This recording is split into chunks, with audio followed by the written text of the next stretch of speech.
everybody, and welcome into Commodity Culture, where we break down commodities markets, sound money principles, and geopolitics, all with the goal of making you a better investor in the commodities sector. My name is Jesse Day. Today is May 4th, 2026, and I'm thrilled to welcome Mario Innecco to the show. A veteran of the investment industry who worked for major financial institutions in London for over 20 years and currently the host of the Innecco 64 YouTube channel. Mario believes Western leaders are falling way behind China when it comes to accumulating silver as a strategic and monetary asset, and have their focus in all the wrong places as they struggle to hold on to their fading hegemony in an increasingly multipolar world. The good news, as Mario puts it, is we can profit from their stupidity before the paper market collapses and supply-demand fundamentals kick in, sending silver prices soaring. Mario also explains why he thinks the petrodollar is as good as dead, why the next stop for gold is $6,000 an ounce, and so much more, so strap yourselves in for my conversation with Mario Innecco. Mario Innecco, it is great to have you back on Commodity Culture. I want to start by discussing China's record imports of silver in March and what this, combined with their restriction of silver exports starting this year, means for their long-term silver strategy. I just had Eric Young on the show, and he thinks a big part of it is allowing China to diversify its energy away from hydrocarbons and more towards EVs and towards solar, and thus reduce their dependency when it comes to an energy standpoint. Wondering what your thoughts are on why you think China is placing such a big importance on silver in recent times. Well, they like the US, have placed silver on the list of critical minerals. So, and since the beginning of the year, they've put a limit on exports. And I agree with Eric. I had him on recently as well. Silver is very important for not just for alternative energy like solar, but also people are finding out you need a lot of silver for AI, for all the high tech, for batteries. There is I think, is it a Samsung? There is or in Japan, there's a battery, free state battery or something, solid state battery. I'm not a very technical person. I'm more of a macro, but yeah, where you use a lot of silver, and batteries for electric cars are like, they can run a lot longer, and the charging is a lot faster. So yeah, it's a matter of technology use and also energy. But I also think it's it's part of the monetary equation as well. I've been hearing for the last 6-9 months that sovereign wealth funds and central banks in the Middle East, they've been buyers, not just of physical silver, but they've been buying shares of silver mines. Yeah, there's a real rush for silver. I guess the only people that want to get rid of silver and keep the price down are people in New York and London who trade it as a speculation. But all they're doing is giving it away to our supposed opponents or enemies. Not that I'm saying these people are our enemies, but that's how we're supposed to look at them. Yeah, some great thoughts there. I believe it's Samsung in South Korea that is developing those silver batteries. Now, you recently posted a video on your YouTube channel titled China and BRICS to Follow in India's Footsteps to Remonetize Silver. Walk us through first how India is remonetizing silver and why you think China and BRICS nations will be following their lead. Yeah, I think I just mentioned a few minutes ago that more and more countries are buying silver as a monetary asset. Don't know. You probably heard last year, India announced that from the 1st of April this year, you can use silver as collateral for loans. So I think that's what it's about, and I think China is going to do the same. Just think of it as more liquidity to the world trading system. If you just have gold as a reserve, yeah, there's less, but if you add silver, there's more to it. So I think these countries, they have a tradition of looking at gold and silver as money. So I'm not surprised that tradition is awakening, reawakening, especially because the dollar, which is really well, ever since 1971, is nothing but like a paper promise that can't be paid back.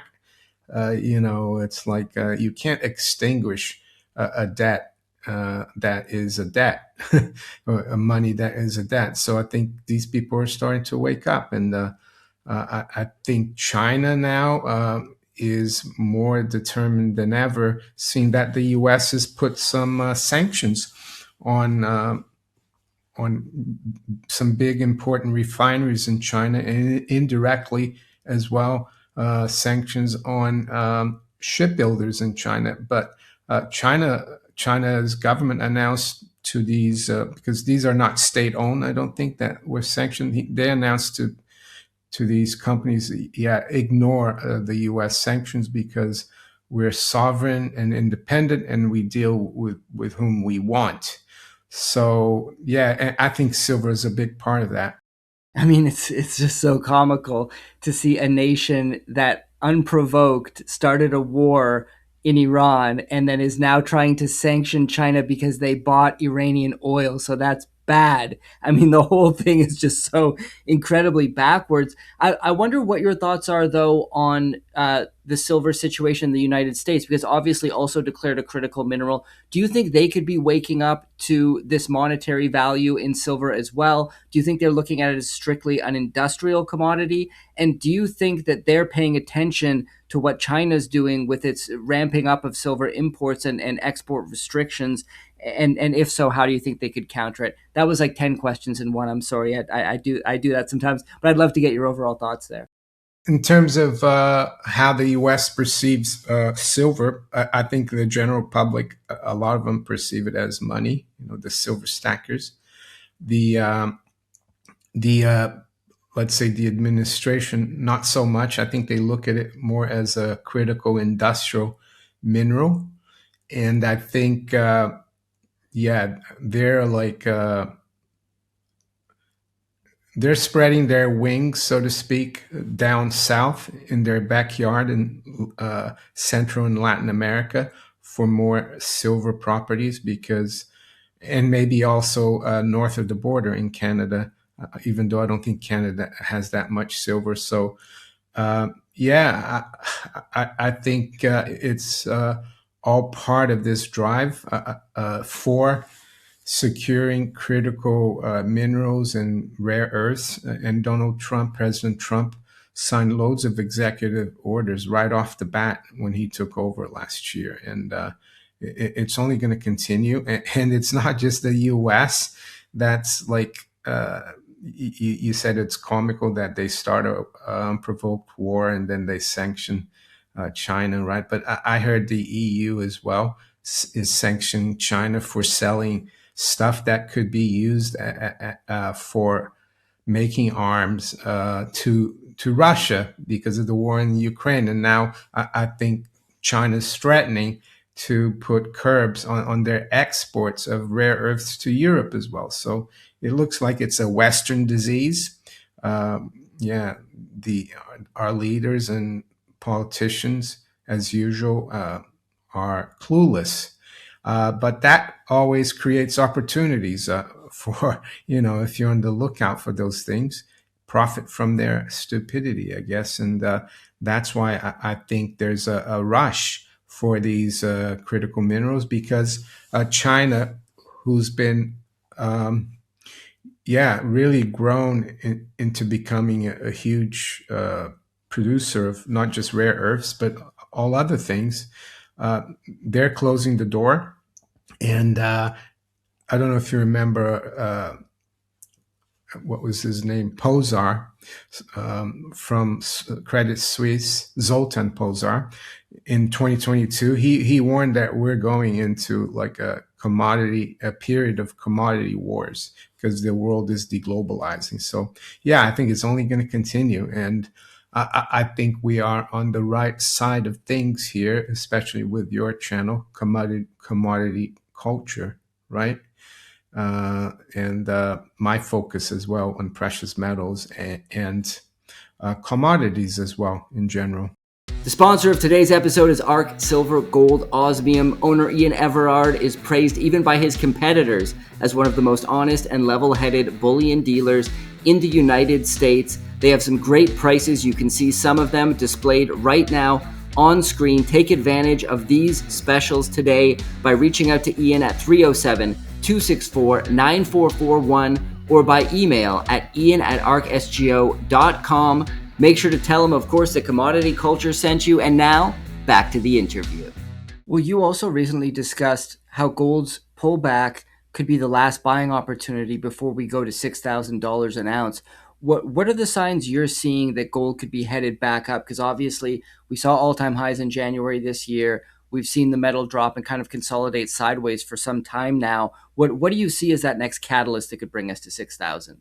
Well, I think just the sentiment is really bearish, and whenever that happens, uh, things go the other way, and the consolidation is like discouraging a lot of people, and that's a good thing because we got a little bit too much, too exuberant maybe in January, towards the end of January.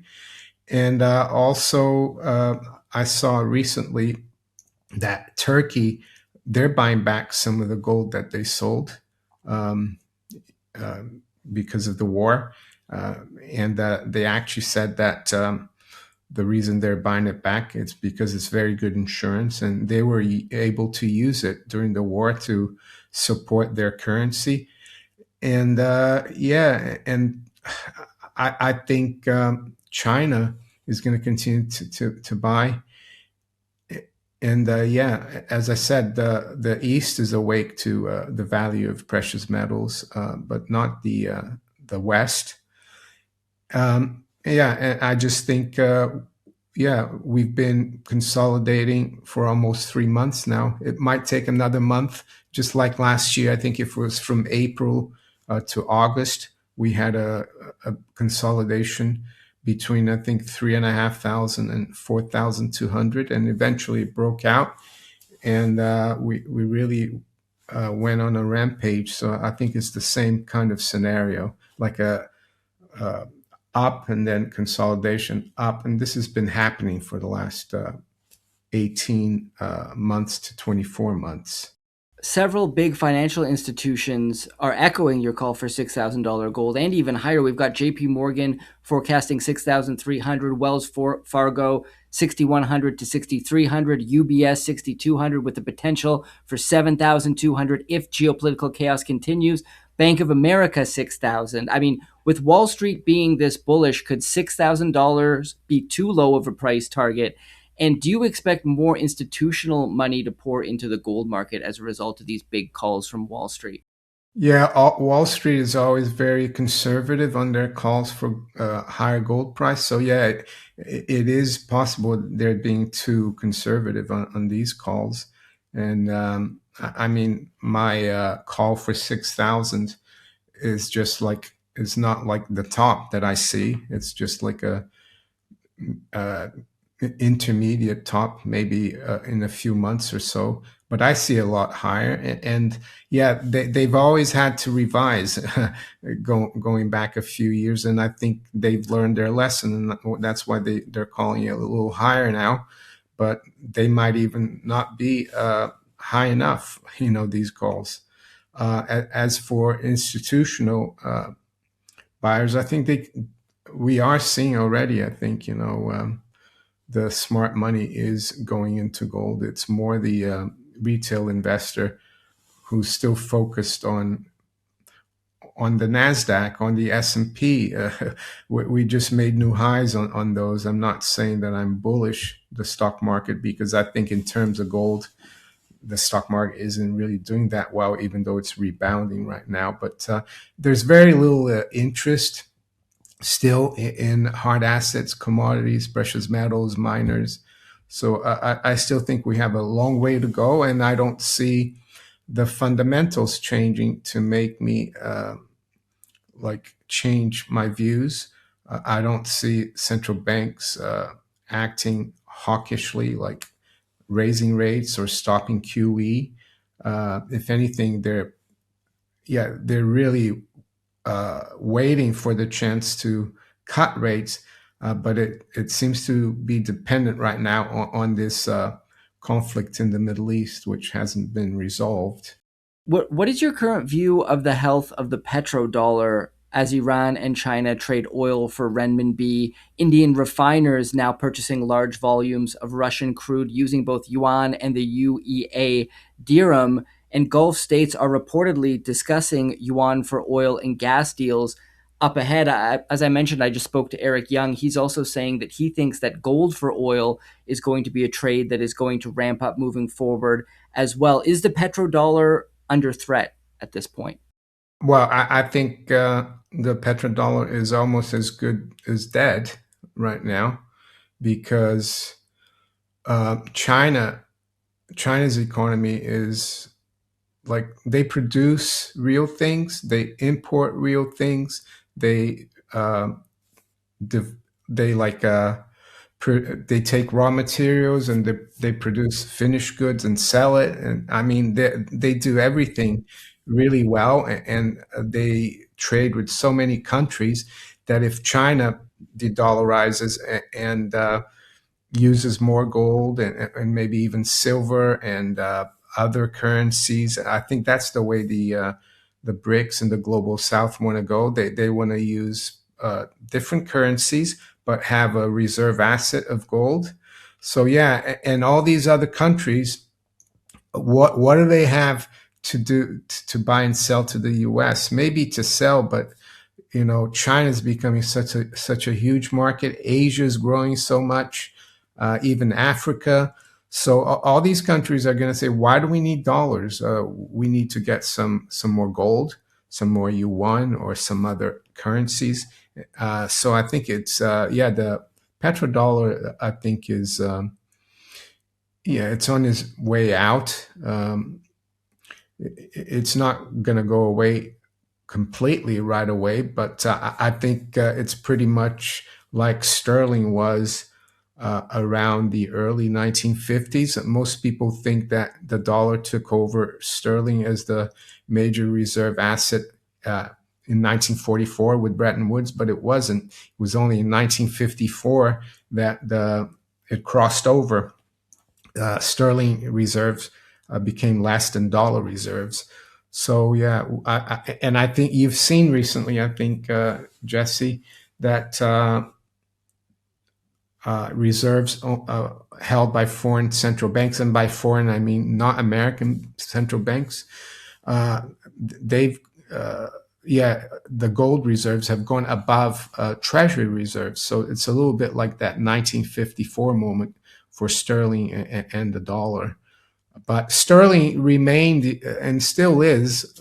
People still, I think there's a 5% of foreign central banks still hold some sterling. I don't know why, but they do. So it doesn't mean to say that petrodollar will be gone completely, but I think it's at a critical threshold in terms of losing its influence. I had Matthew Piepenberg on the show recently. He was warning that the market to be watching for an upcoming crisis wasn't necessarily the Magnificent Seven, the AI stocks, the big indices, but government bonds. We're seeing Japanese government bonds rise to levels not seen in decades. The 30-year Treasury threatening to break 5%. UK gilts rapidly on the rise, and a lot of government bonds yields increasing. Is this something you're watching as well? And if the bond market breaks, could that lead to a collapse in the stock market as well? It's definitely something I look because I worked in the bond markets for 20 years. And you're right.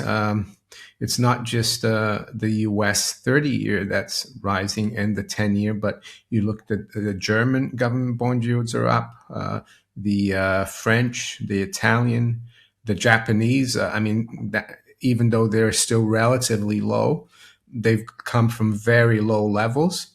And government bonds are at the base of our current monetary and financial system. And the lower their prices go, because when prices of bonds drop, the yields go up. Um, the lower they go, the less collateral there is for liquidity in the system. So yeah, potentially it could hurt the stock market.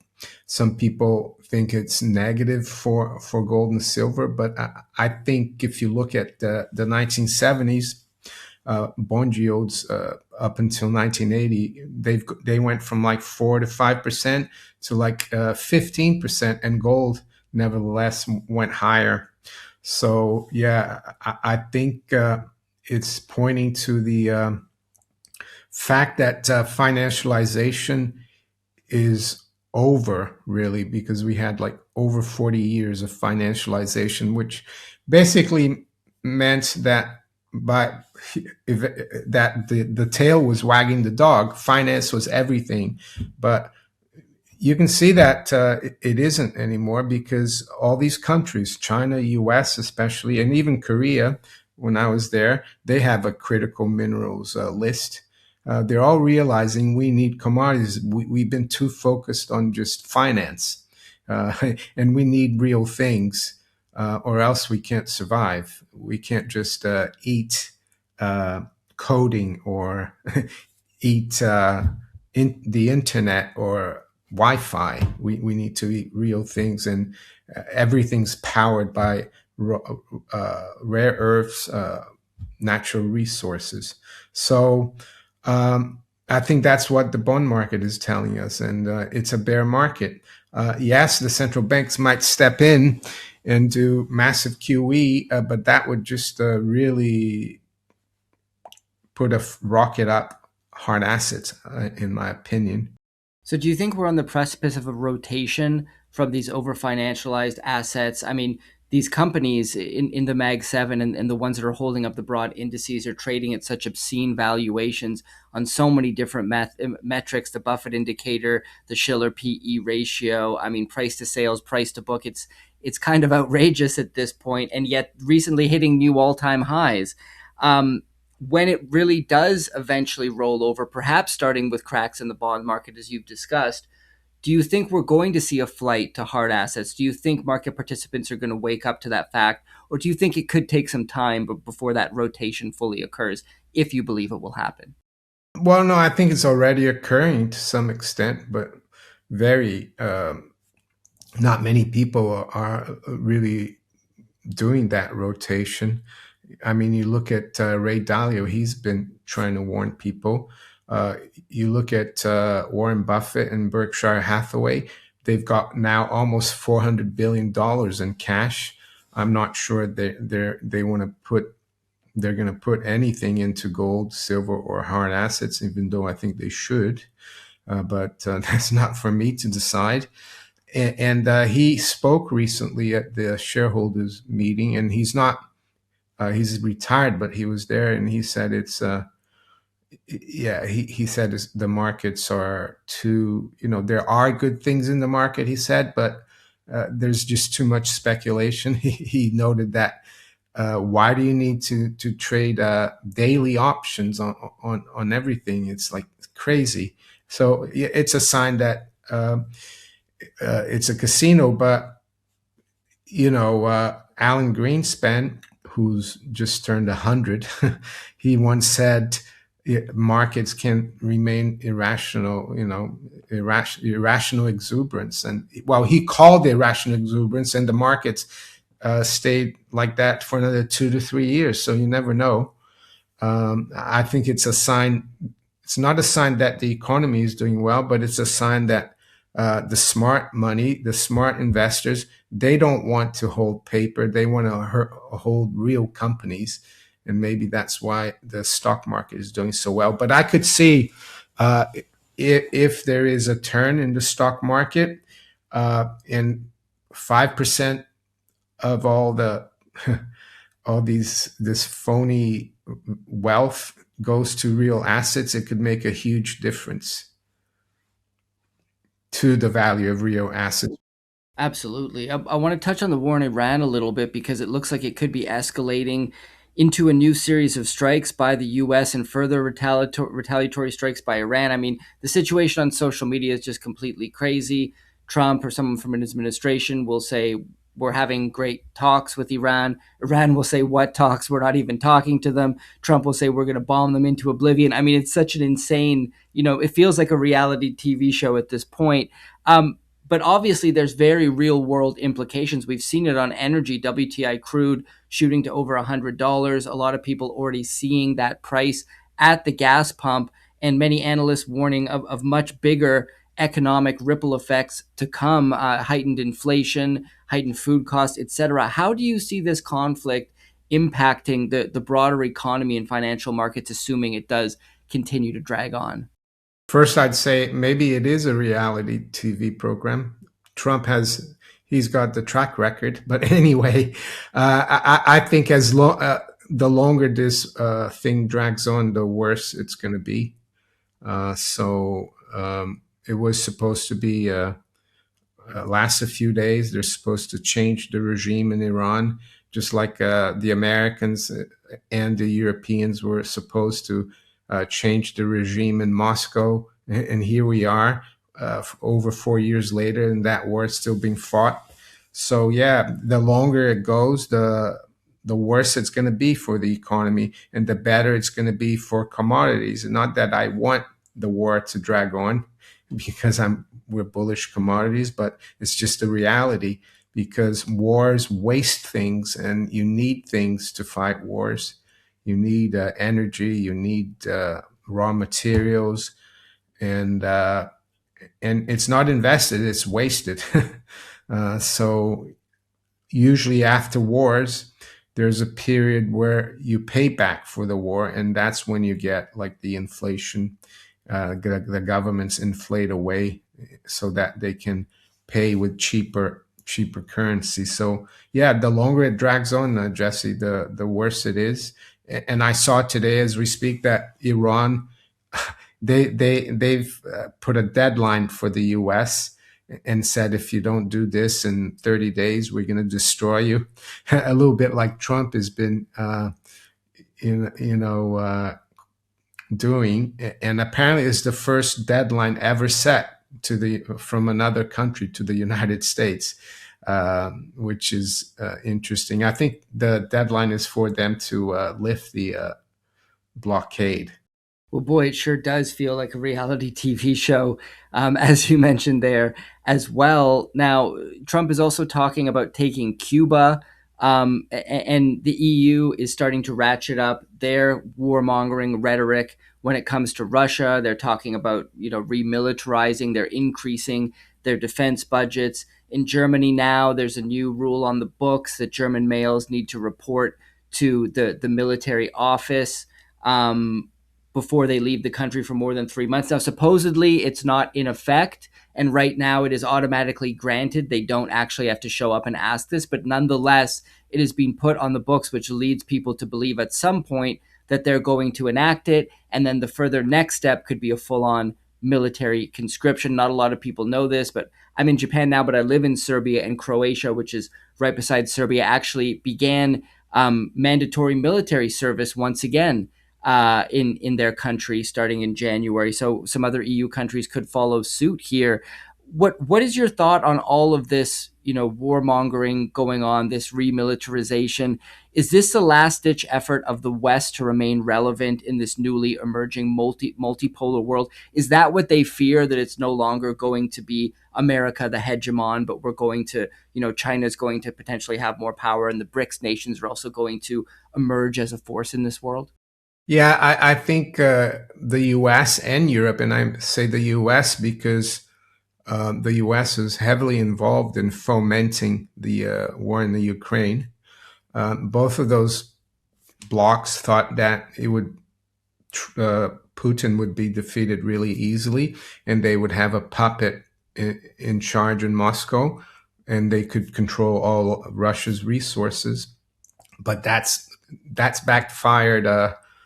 Like epically, you could use the word. If Putin's still there as president. Boris Johnson and others they're all Biden and what's his name, Schultz. They're all gone, right? So the regime change has been in the West, and yeah, I think, like I said, it's a last ditch effort. But I can't see Western Europe and the UK rebuilding anything because we're almost broke and bankrupt. So my hope is that we go broke and bankrupt. We see a total implosion of the system, so that we can't do anything stupid, because I think it's really stupid to threaten Russia like they are. And Russia has all the resources in the world, has all the gold they want. They've only got 19% the government debt to GDP. In Europe, we're up here with that. So yeah, my hope is that things melt down before they can do any damage. Now, new Fed Chair Kevin Warsh is set to take the helm on May 15th. You alluded earlier that central banks are looking to potentially cut rates. Do you expect him to cut interest rates, as this is Trump's pick, and Trump has repeatedly demanded interest rates cuts, going so far as to launch a criminal investigation into Fed Chair Powell? I don't think that's gone anywhere, but obviously a political pressure tactic employed there. What do you think Warsh is going to do? And if he does cut rates, could that be one of the big catalysts for precious metals prices to move higher?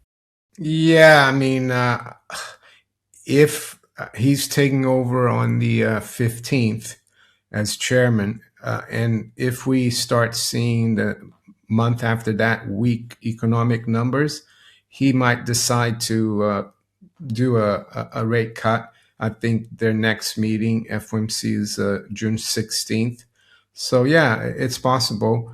But I think that would be really bullish, like you said, for precious metals and commodities, and it would be really bearish for, well, it would we'd continue to see the long-term yields for treasuries rising, because back in I think it was September 2024, the Fed cut rates for the first time after they raised rates after COVID. And the 10-year yield at the time was 3.6. The Fed funds was 5.5. And here we are, like 18 months or even more.